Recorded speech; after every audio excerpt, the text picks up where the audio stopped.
ที่สูงที่สุดในเกาหลีเหนือพี่เฮ้ย Yeah, here we come. ที่สำคัญมีศพด้วย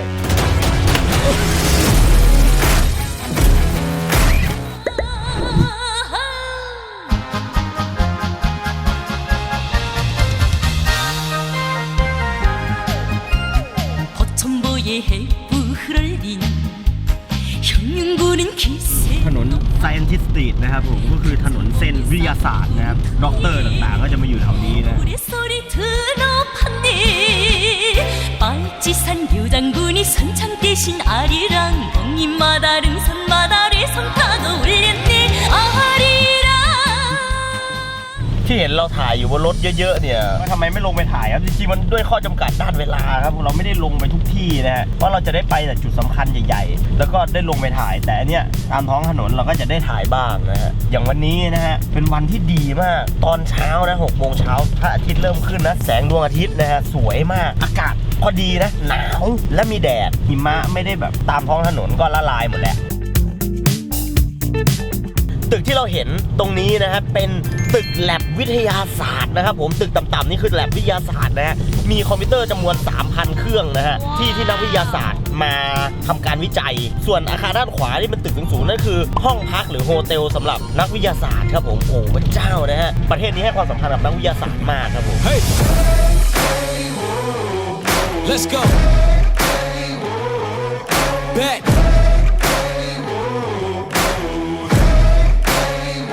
Yo, once again I'm back around.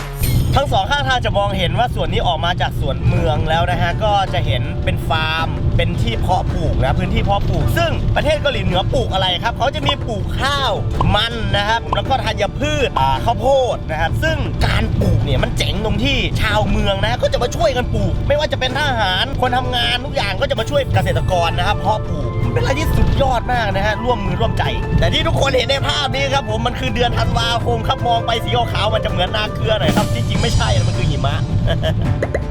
ถ้าพูดถึงคนตายของคนเกาหลีเหนือนะครับตายแล้วไปไหนครับผมวิธีการอย่างบ้านเราโอเคบ้านเราก็รู้กันอยู่แล้วนะแต่ที่นี่นะเวลาตายนะ3 วันแรกเขาจะเอาศพไว้ที่บ้านก่อนนะครับเชิญชวนคนแขกเรือเนี่ยมาที่บ้านแล้วก็มาเคารพศพเสิร์ฟเหล้าช็อตเป็นโชจูนะครับต้องมีคนเฝ้านะฮะอย่างน้อย2 คนคิดว่าคนตายจะได้ไม่เหงานะฮะอย่างน้อย2 คนหรือเยอะกว่านั้นก็ได้นะฮะเมื่อครบ3 วันแล้วนะครับก็จะทำการเอาออกไปเผานะครับเผาเสร็จก็จะเอาใส่ขวดโหลแล้วก็นำโหลใส่ลงศพนะครับแล้วก็เอาลงไปฝังเป็นการเสร็จสิ้นเดี๋ยวเขาจะมีการพิธีไหว้หลุมศพนะครับโดยการมาตั้งโต๊ะอาหารนะฮะซึ่งจะทำทุกๆวันเกิดแล้วก็วันตายนะฮะทำไป3 ปีและหลังจาก3 ปีก็จะไหว้เฉพาะวันตายนะครับวัฒนธรรมหนึ่งที่น่าสนใจของชาวเกาหลีเหนือคือวัฒนธรรมการเกิดครับผมโดยเด็กที่เกิดมาจะให้เฉพาะครอบครัวเห็นเท่านั้นนะครับจนกว่าจะครบ100 วันครับผมบ้านเราเนี่ยครับให้เห็นตั้งแต่วันแรกเลยครับผมถ่ายรูปลง Facebook ครับผมจนเวลาผ่านไปครบ1 ปีครับผมจะมีการจัดฉลองวันเกิดครั้งยิ่งใหญ่สำหรับเด็กนะฮะจะเชิญชวนเพื่อนสหายพี่น้องมางานปาร์ตี้นะฮะที่สำคัญนะฮะพวกของเล่นของอะไรเนี่ยเด็กจะทำการเสี่ยงทายครับผมโดยการหยิบของ1 ชิ้นของที่มีมาเยอะนะฮะไม่ว่าจะเป็นสมุดปากกาเงินก็มีนะฮะปืน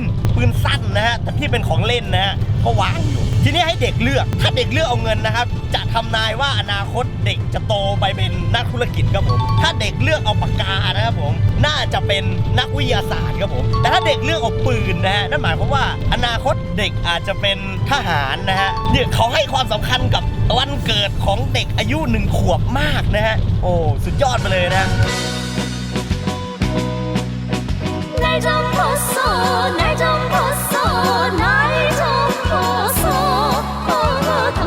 อย่างหมู่บ้านที่ผมเห็นเมื่อกี้นะฮะก็จะเป็นหมู่บ้านแน่นอนว่าเก็บเกี่ยวข้าวโพดนะฮะเพราะว่าผมเห็นในบ้านแล้วก็ข้างนอกนี่มีช้างข้าวโพดมีต้นข้าวโพดเต็มไปหมดนะฮะซึ่งตึกมันก็มีครับตึกมันก็ดูเป็นอพาร์ตเมนต์ที่พักแต่มันก็ดูเฉยๆดูเก่าๆชาวบ้านอยู่จริงๆนะอันนี้เราอยู่นอกเมืองนะฮะไม่รู้จะพูดยังไงมันไม่ค่อยเจริญนะนี่เรามาจุด DMC ครับผมเป็นจุดที่แบบว่าผ่อนปรนห้ามลบกันนะครับผมเป็นจุดติดต่อระหว่างเกาหลีเหนือและเกาหลีใต้ ตรงนี้ครับเป็นอนุสรณ์ที่ท่านผู้นำได้มาเยี่ยมที่นี่เพราะว่าที่นี่เป็นที่อันตรายนะฮะท่านผู้นำก็ต้องมาแล้วก็บันทึกไว้นะฮะท่านคิมจองอึนเนี่ยมาในปี 2012 ครับผมที่นี่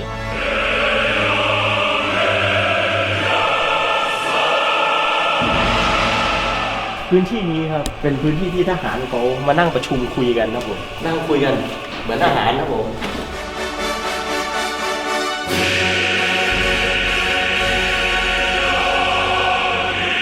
ตรงนี้ที่ผมนั่งอยู่นะฮะผมเป็นนั่งอยู่บนโต๊ะประชุมการหารือข้อตกลงกันระหว่างสหรัฐอเมริกาครับผมกับเกาหลีเหนือเรื่องการพักรบครับแล้วก็นะครับฝั่งนั้นจะเป็นฝั่งของทหารอเมริกาครับฝั่งนี้ฝั่งทหารของเกาหลีเหนือนั่งคุยกันอย่างนี้สัญญาตกลงกันว่าจะแบ่งเขตเกาหลีเหนือและเกาหลีใต้ครับผมแบ่งเขตแดนแล้วก็แบ่งจุดพักรบกันนะครับผม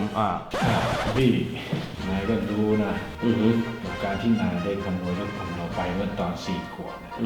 ฉันคิดว่าเหตุการณ์ครั้งนั้นนายจะลืมไปแล้วสิฉันจะลืมมันไปแล้ว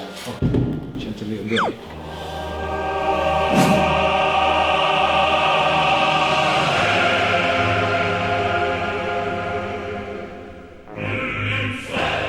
และอาคารนี้ครับบนโต๊ะนี้ครับเป็นโต๊ะที่ทหารนะฮะได้มาเซ็นสัญญากันนะฮะโต๊ะนี้เป็นฝั่งของเกาหลีเหนือที่เซ็นสัญญาทำข้อตกลงยุตินะครับแล้วก็สัญญาที่ได้ตกลงกันในห้องเมื่อกี้นะครับผมนี่ครับแลกเปลี่ยนธงนะฮะเกาหลีเหนือครับผมแล้วก็มอบให้กับอเมริกาครับโดยอเมริกาจะนั่งตรงนี้ครับผมโดยอเมริกาที่มอบให้จะเป็นธง UN นะฮะมอบธง UN ให้ซึ่งอันนี้เป็นของจริงนะฮะเมื่อระยะเวลาผ่านไปมันเลยซีดเขาเลยเปลี่ยนอันใหม่เป็นอันนี้นะครับผมอเมริกานั่งตรงนี้แล้วก็เซ็นซึ่งสมุดนี้ไม่ใช่ของจริงนะอันนี้เฟกขึ้นมานะครับทำมาอีกอันนึงนะฮะจำลองเฉย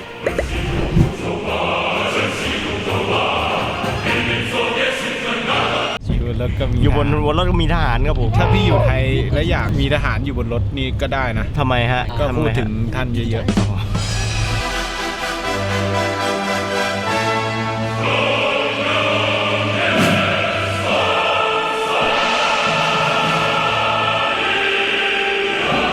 นี่ครับก็เป็นอนุสรณ์สถานนะฮะที่เป็นลายเซ็นของคิมอิลซุงนะครับของท่านคิมอิลซุงถ้าใครไม่เคยเห็นลายเซ็นนะครับดูนี่แหละครับลายเซ็นเขานะฮะซึ่งใช้เซ็นในตลอดระยะเวลาเขาได้ทรงงานตลอดชีวิตที่ผ่านมานะครับช่วง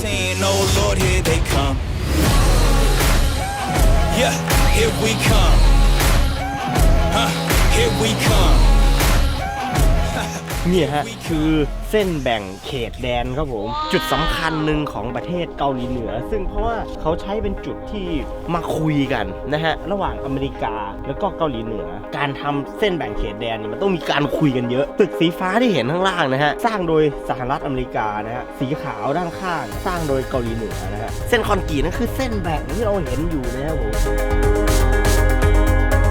ข้างหลังที่เห็นนะฮะเป็นสีเงินตรงนั้นนะฮะตึก House of Freedom ครับเป็นของเกาหลีใต้นะฮะบ้านแห่งความเป็นอิสระ อารมณ์ประมาณนั้นนะฮะธงตรงนู้นนะฮะฝั่งนู้นเกาหลีใต้ครับผมธงเห็นไหมฮะนะครับธงตรงนู้นเกาหลีเหนือครับผมอันนี้เห็นตรงหน้านี่ครับผมมันเป็นภูเขาแม่ลูกอ่อนครับผมนะฮะมามี่เมาเทนนะครับเป็นผู้หญิงนอนอยู่นะครับรูปร่างมันจะเหมือนผู้หญิงนอนอยู่เอามือจับท้องแล้วก็มีท้องป่องๆนะฮะไม่ใช่แม่ลูกอ่อนดิภูเขาแม่ท้อง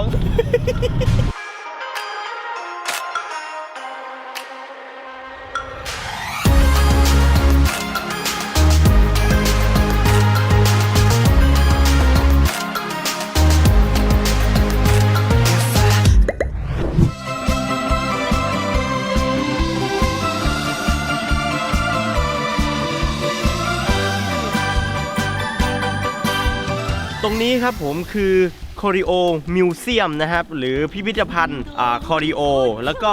ในชื่อภาษาเกาหลีเขาเรียกชงยุนกวางนะครับที่นี่นะฮะถูกบันทึกโดยยูเนสโกนะครับเป็นที่ประวัติศาสตร์นะครับผมที่เก็บรายละเอียดหลายๆอย่างไม่ว่าจะเป็นตึกอาคารแม้กระทั่งต้นไม้เนี่ยมากกว่า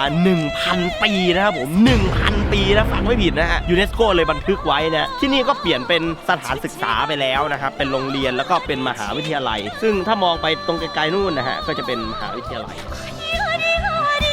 ห้องพักเขาทำไว้สำหรับนักเรียนนะฮะต้นไม้นี่อายุ1,000 ปีครับผมส่วนข้างบนนะฮะก็จะเป็นห้องเลคเชอร์นะฮะเป็นที่เลคเชอร์ส่วนด้านซ้ายเป็นห้องครัวนะฮะด้านขวาเก็บอุปกรณ์นะฮะ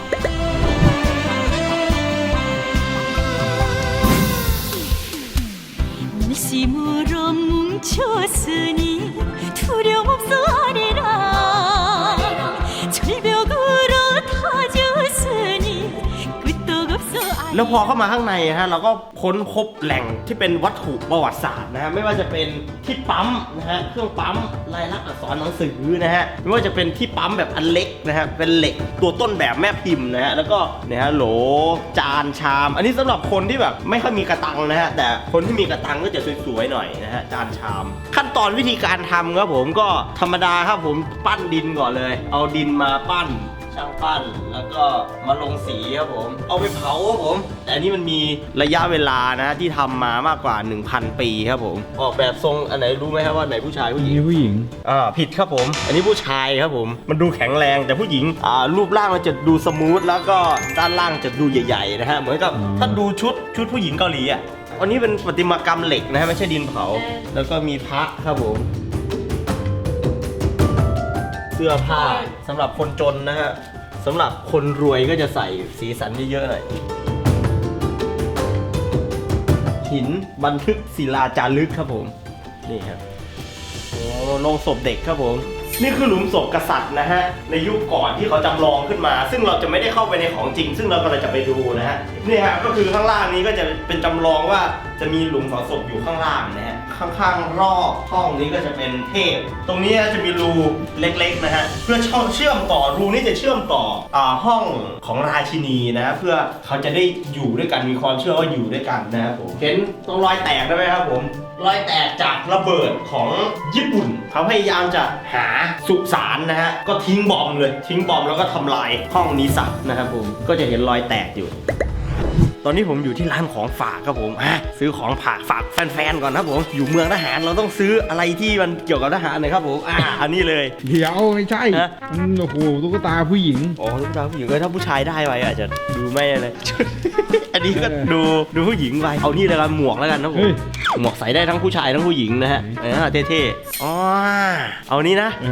เอานี้นะพี่ใส่แล้วพี่หน้าเหมือนคนเกาหลีเหนือไปใหญ่เลยเหรอเหมือนเลยเหรอเหมือนเลยอ๋อเอานี้แหละเอานี้อันนึงครับใครอยากได้ครับผมแค่กดไลค์คลิปนี้ครับผมและคอมเมนต์ว่าทำไมคุณถึงชอบคลิปนี้ครับผมจะสุ่มคอมเมนต์นะฮะแล้วจะประกาศผลใน Community Tab นะฮะก็คือแท็บชุมชนใน YouTube นั่นแหละฮะเดี๋ยวเรารอติดตามกันครับผม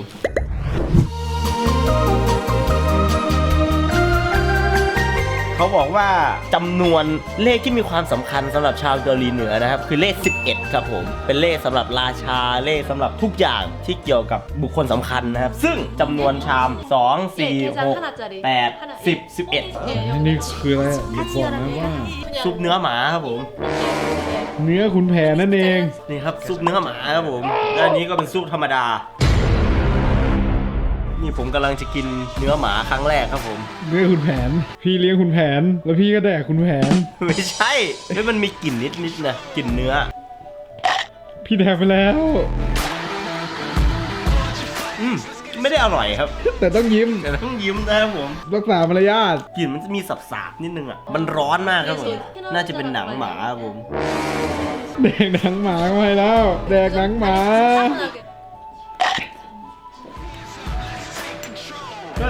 ก็โกหกเขาอีกแล้วจริงมันไม่ได้อร่อยนะมันกลิ่นสาบๆนิดนึงอ่ะต้องลองดูชิโน่ผมเลี้ยงหมานะฮะผมรักหมา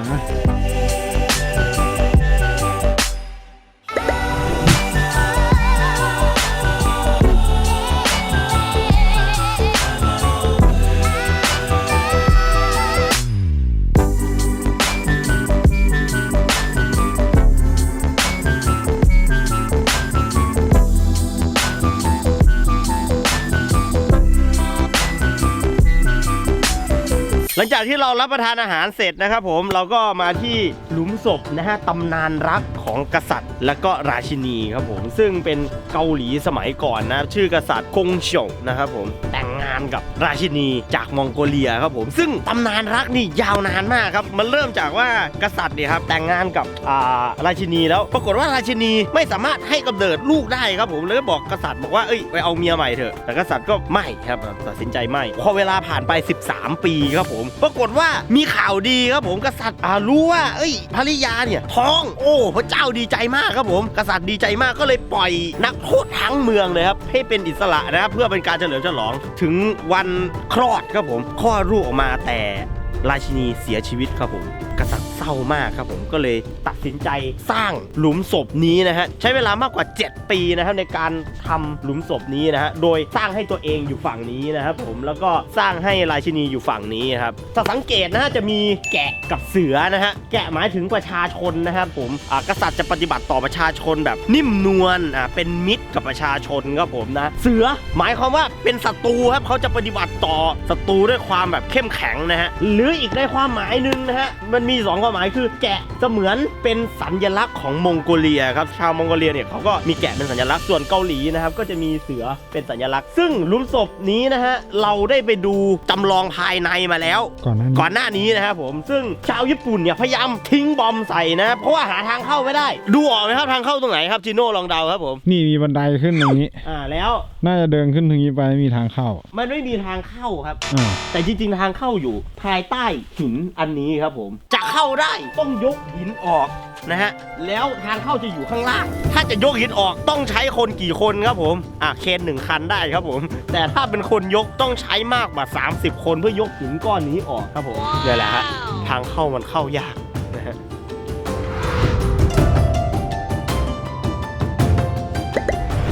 ตอนนี้เวลาตอนเย็นครับผมเราอยู่ที่ถนนแซนทิสตีนะครับหรือถนนนักวิทยาศาสตร์นั่นเองนะครับผมซึ่ง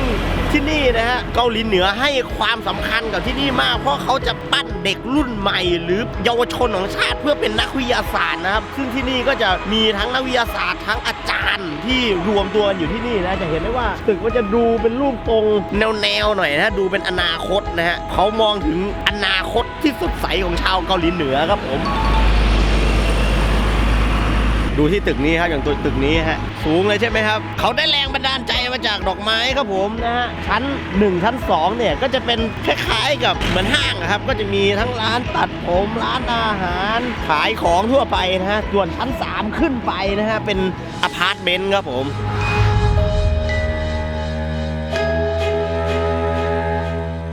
นะฮะจากที่เห็นเมื่อกี้นะฮะตัวหนังสือ2 ตัวเขาเขียนว่าฟิวเจอร์นะครับก็คืออนาคตนั่นเองนะครับเป็นอนุสรณ์ที่เป็นรูปอะตอมนะฮะโอ้โหแล้วตอนนี้เราอยู่บนสะพานครับมองเห็นถนนทั้งเส้นเลยสวยครับแต่อากาศหนาวมากตอนนี้อุณหภูมิ-9 องศาครับผมที่พื้นนี่ยังเป็นน้ำแข็งเลยฮะ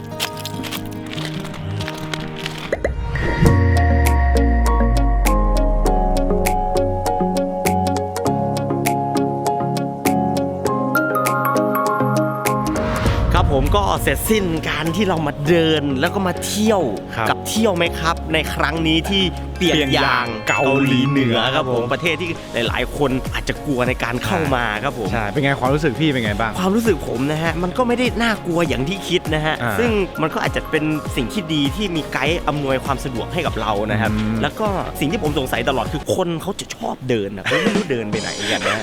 นะฮะมันน่าจะเป็นเคล็ดลับที่ทำให้พวกเขาแบบมีความอดทน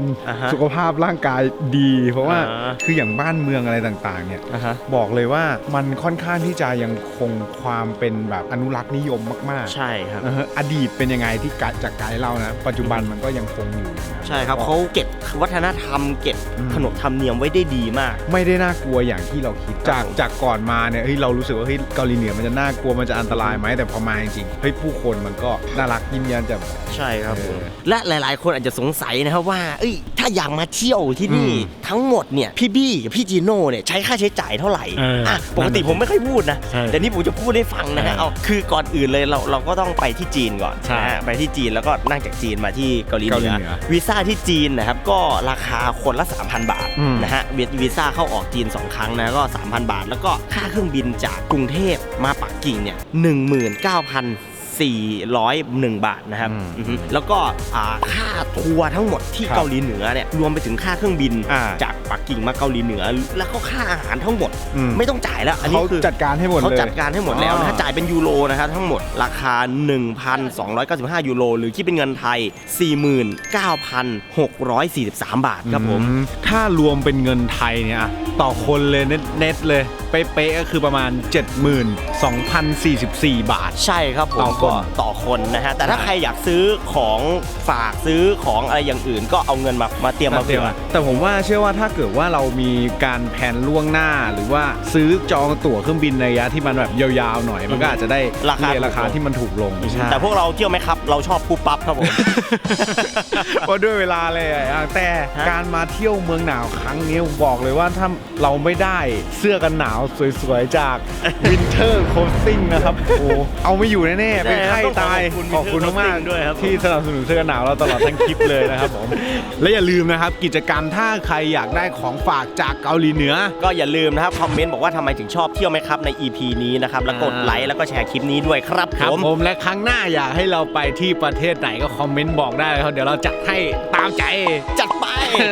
วันนี้ไปแล้วครับผมจิโน่ดัสนะครับผมบี้เดอะสกาครับผมไปแล้วครับสวัสดีครับสวัสดีครับ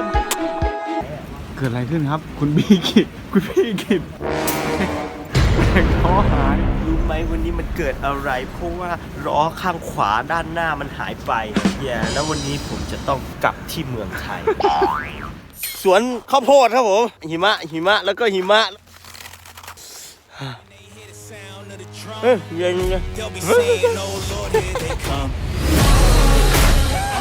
Yeah, here we come. Here we come. Here we come.